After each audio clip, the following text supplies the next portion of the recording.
My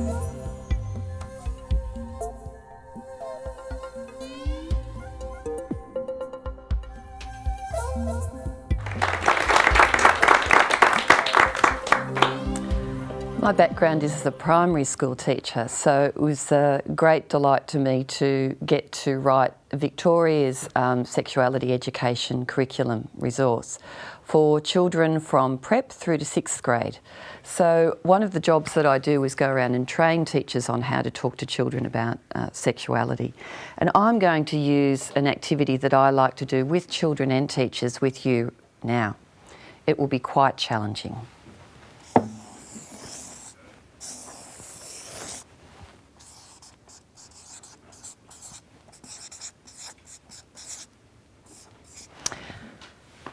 Can you name some body parts that both boys and girls have? Come on. Nipples. Oh, why do you always start with that?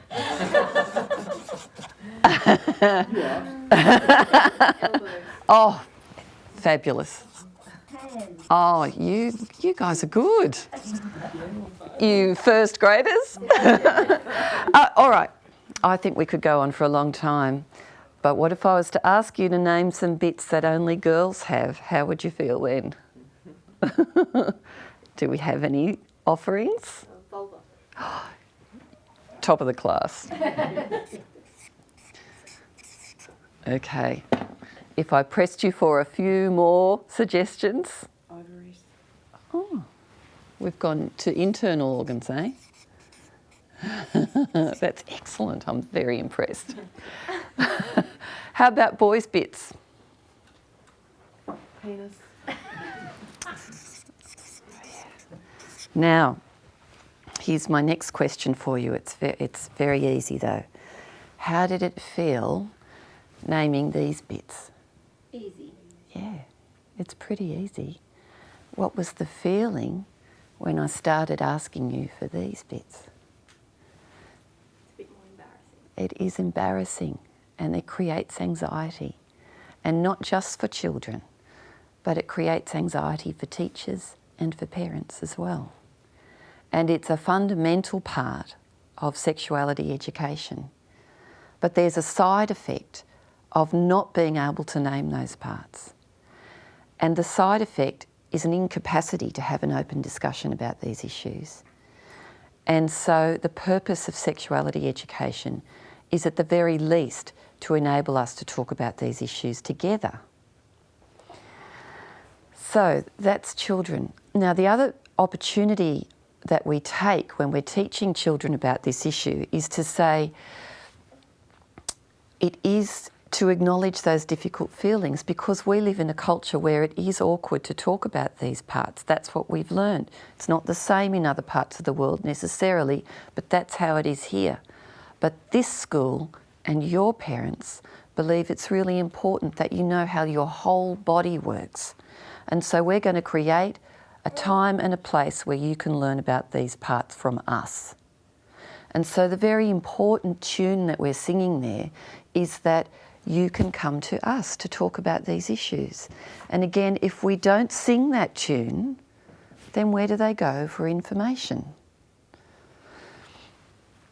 The next activity for children in, say, grades 5 and 6, that means they're about ages 10 to 12, is a very simple one that I pinched probably from a family planning book. And it's to have children of those ages work in small groups to identify what do you think will be great about puberty and growing up?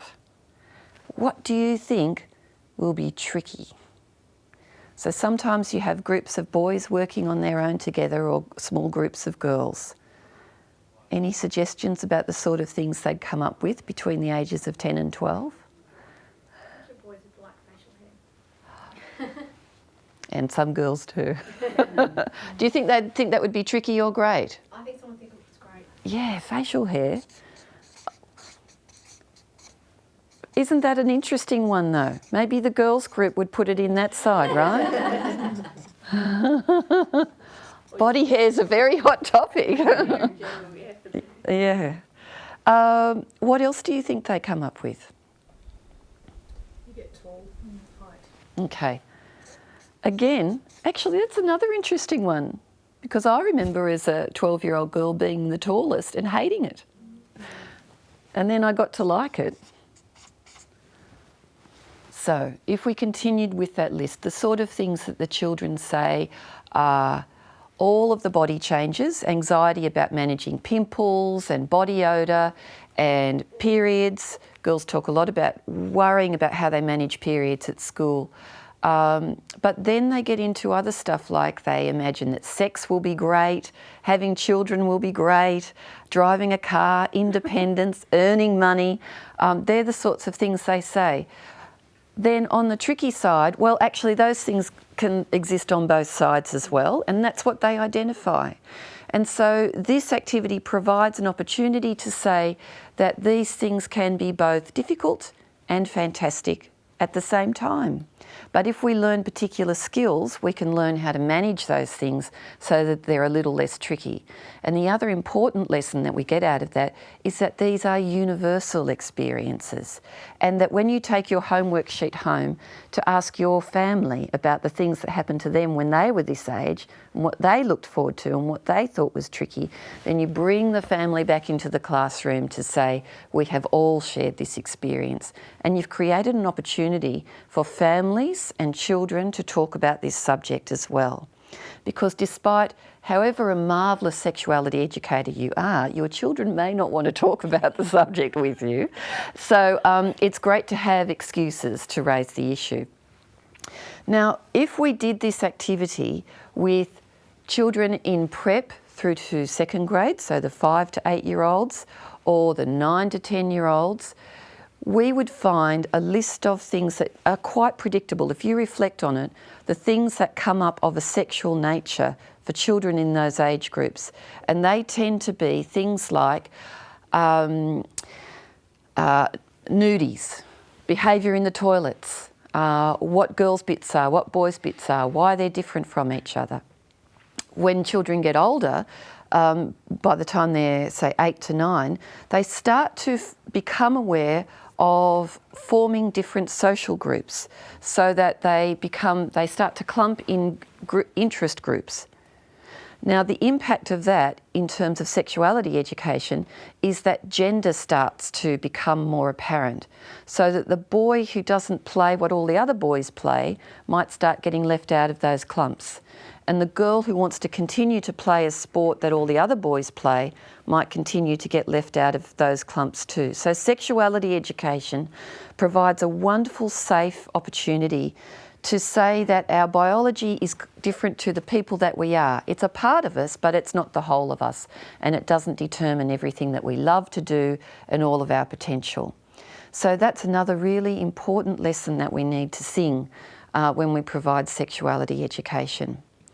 And you can see too that if we left sexuality education to just being about bodies, we'd miss all those really important heart things that make a difference to our capacity to manage that aspect of our lives as we get older.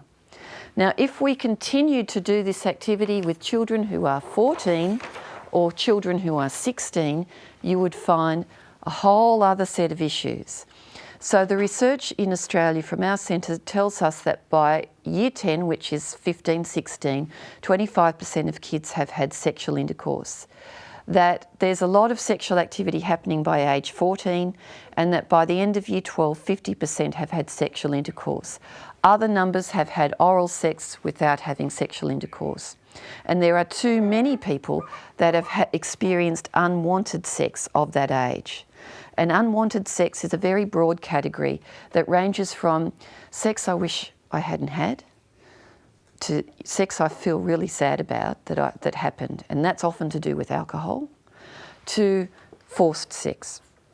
And so the other significant finding among Australian teenagers is to do with consent and sex. So children not understanding that they have a right to choose who touches their body and when they choose to use their body as well for sexual reasons. So here's how we do sex ed that works. We talk about the things that are relevant and that matter to the young people that we're teaching. And so what's relevant and what matters to teenagers is things to do with the heart and things to do with belonging and things to do with bodies and things to do with sexual pleasure as well. But the tendency is to talk about diseases and contraception. And that's very important information, but it's such a small sliver of what makes sexuality education important and work and make a difference. So if we think about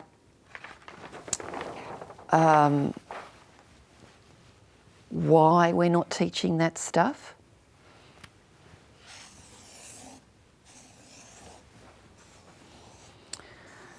well, it's no one team person's responsibility. First of all, there's the child.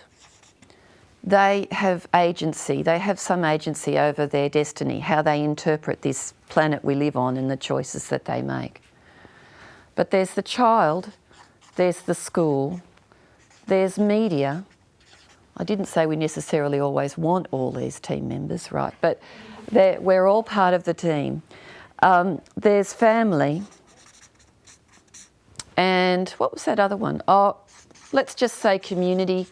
I'll say community agencies like pharmacies or doctors. And then finally, let's just include whatever bit of soil all these bits happen to land on, because that makes a difference too. The social environment that these things happen in has an enormous impact on the child's capacity to manage their sexual health and to have a happy time of it. So when we promote sexuality education, we're not saying schools, you need to do everything, but you have a role to play that's different to family. Family has a role to play too. Children want to hear from their families what they think is important. They may not always follow their parents' advice, but it will be part of their decision-making process. And we as families need to make sure that we let them know. But school is so important as well, because it is providing a place where they talk about these matters among their peers. So they get to check reality amongst their peer group, and that's so important as well. And we again are repeating or singing the tune that you can talk about this topic in this society. We can talk about it and figure out the best way to go forward. If that doesn't happen, then which circle, which bubble gets biggest? Which one takes up the most space? And we know right now which one's taking up the most space. So the antidote to addressing the sexualisation of children and of concerns about kids seeing porn is not for less information, not for trying to stop sexuality and sexual development.